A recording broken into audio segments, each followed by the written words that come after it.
parlamentarios del Grupo Mixto va a hacer uso, tiene el tiempo máximo de 10 minutos.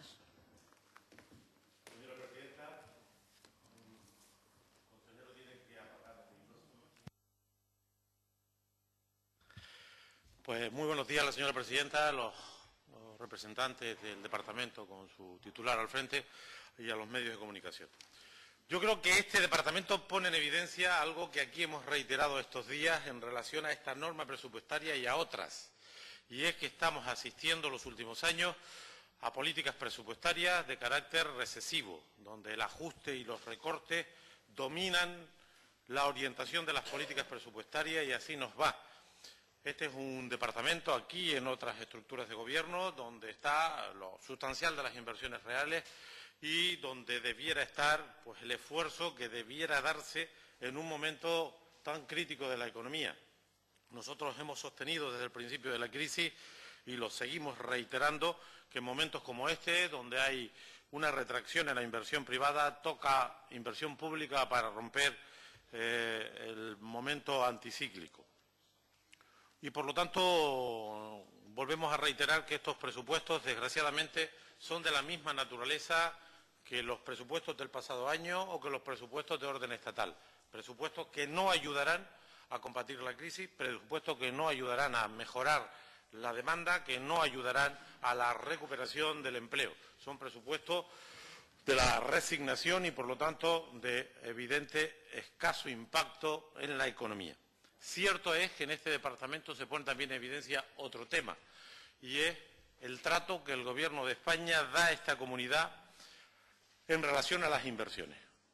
Al margen de los derechos formales que hemos consolidado en nuestro marco económico y fiscal, que se incumple de forma sistemática por todos los gobiernos y a lo largo de toda la historia, aquí se da un hecho añadido, y es que después de una lucha importante se consiguieron convenios para recuperar en parte lo que es un derecho siempre incumplido, que son las inversiones medias en Canarias en materia de infraestructura de interés general. En el caso de las carreteras, de las obras hidráulicas, son ejemplos claros de que esos convenios venían a recuperar en parte, insisto, el derecho de Canarias a mantener una inversión estatal razonable en este tipo de infraestructuras. Y hay que decir que los incumplimientos flagrantes, manifiestos, agresivos, intolerables del Gobierno de España con esta tierra se expresan con claridad en este departamento con el incumplimiento claro, contundente y sin paliativo del convenio de carreteras, cuando en el resto del territorio del Estado los recursos disponibles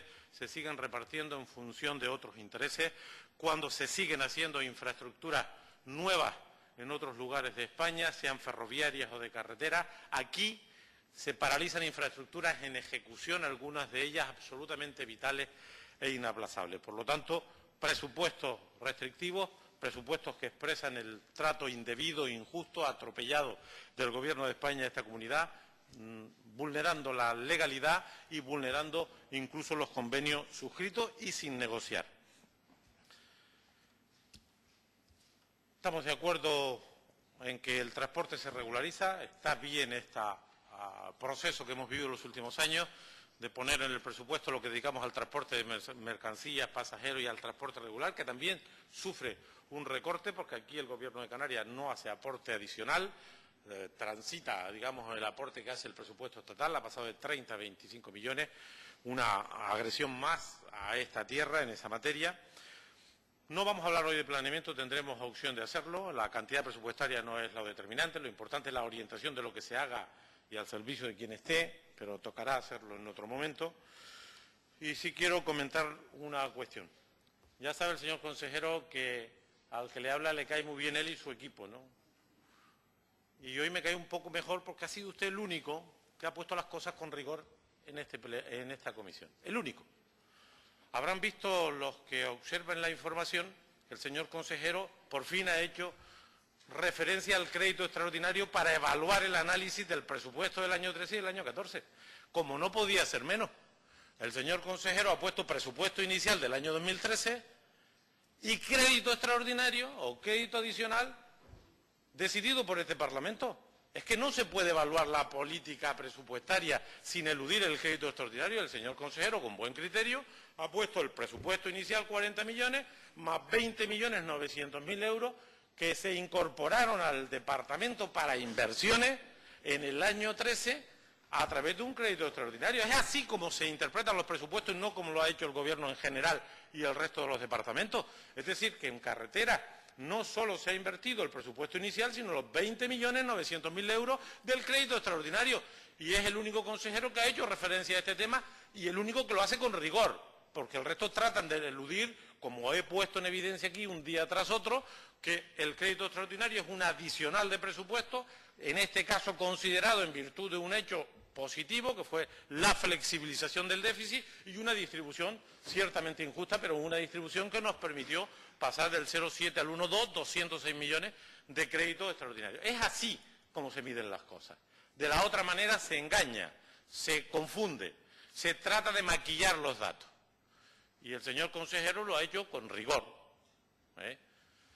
Por lo tanto, le agradezco el rigor que no es muy frecuente en el Gobierno al que usted pertenece y que sería bueno que se incorporara porque entonces se puede hablar con propiedad. Y se habla con propiedad cuando se incorpora al presupuesto inicial los 206 millones del crédito extraordinario, que es lo que ha hecho mi grupo desde el primer minuto, como no podía ser de otra manera. Eso no quiere decir que en la contabilidad, en la formalidad, no se pueda comparar presupuesto inicial con presupuesto inicial, pero nosotros aquí hablamos de economía, de problemas, de respuesta a los problemas, y no es neutral incorporar 200 millones al presupuesto inicial. ¿Cómo va a ser neutral?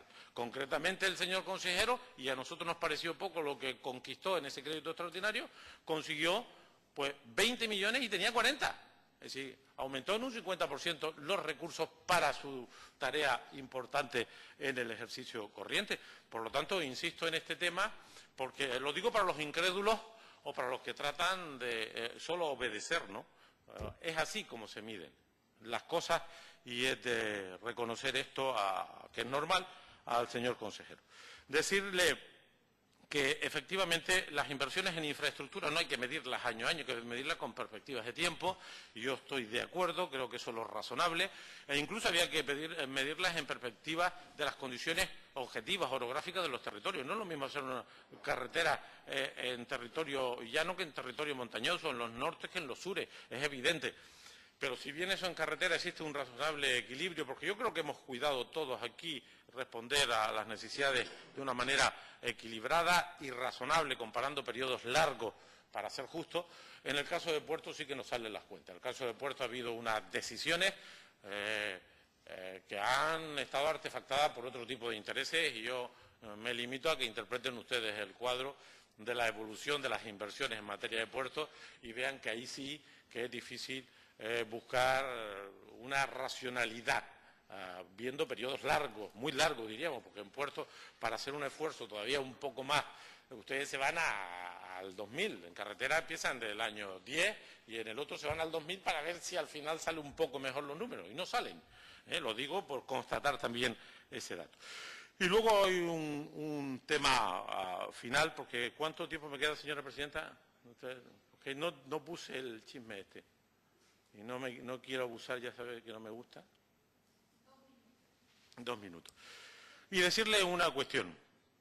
Dicho lo anterior, en relación a la importancia que tiene este departamento en la inversión real, en la economía, dadas las restricciones presupuestarias, la lógica que se ha impuesto en los presupuestos, defendida por casi todo el mundo, también por este Gobierno, a veces balbucea un sí pero no, pero al final la misma política, la política de la austeridad, de los recortes, como la única lógica para enfrentar esta crisis, yo sí que le quería decir que hay algunos elementos y obras que a nosotros nos parece que hay que darle un trato especial.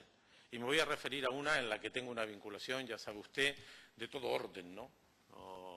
Que es la carretera de la Aldea. Aquí trajimos, con un esfuerzo yo creo que generoso de todos los grupos, un análisis de la situación de esa comarca y no solamente en materia de carreteras, también en materia de otros aspectos de la economía, y apuntamos aquí la necesidad de una priorización.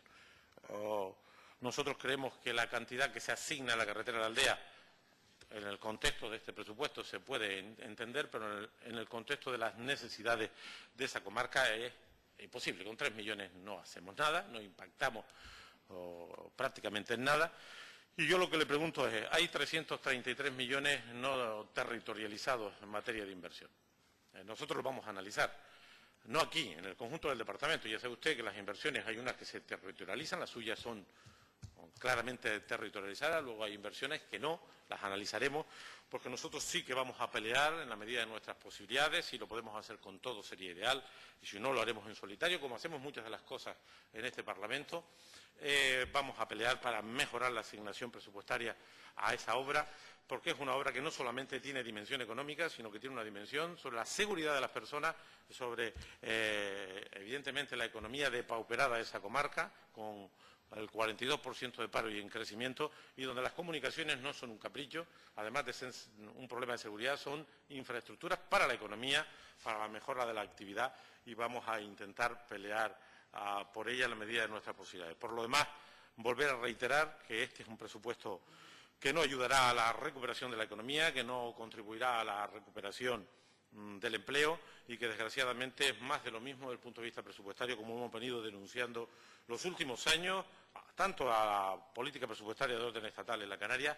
Volvemos a insistir en el trato indebido del Gobierno de España a esta tierra, y si se confirmara la información de hoy, pues más grave se pondría, ¿no? Que no hayan sido capaces los diputados y senadores que tienen influencia en el Parlamento español, digo influencia porque son del partido que gobierna, la influencia es menos por lo que se está viendo, si se confirma además que territorios con menos problemas con nosotros, pero con algunas singularidades parecidas, pues mejoran su participación en el presupuesto, como hoy denuncia a algún dirigente político en algún medio de comunicación, pues se hace más grave y más difícil de entender el papel de los representantes del pueblo de Canarias, de determinados partidos en las Cortes Generales, que no son capaces de defender a su tierra y a su gente, que son lo que les ponen. Estamos asistiendo a esa problemática de los partidos, de que la gente se preocupa más de quien pone las listas, de la gente que tiene que votar en las listas, ¿no? Y yo creo que se ve muy claro en el comportamiento de determinados representantes del pueblo de Canarias en las Cortes Generales. Insisto, hoy agravado con esa información de que algunos territorios mejoran la participación en el presupuesto, mientras que nosotros no mejoramos en nada, 40.000 miserables euros, ¿no? Muchísimas gracias. Gracias, señoría. Tiene la palabra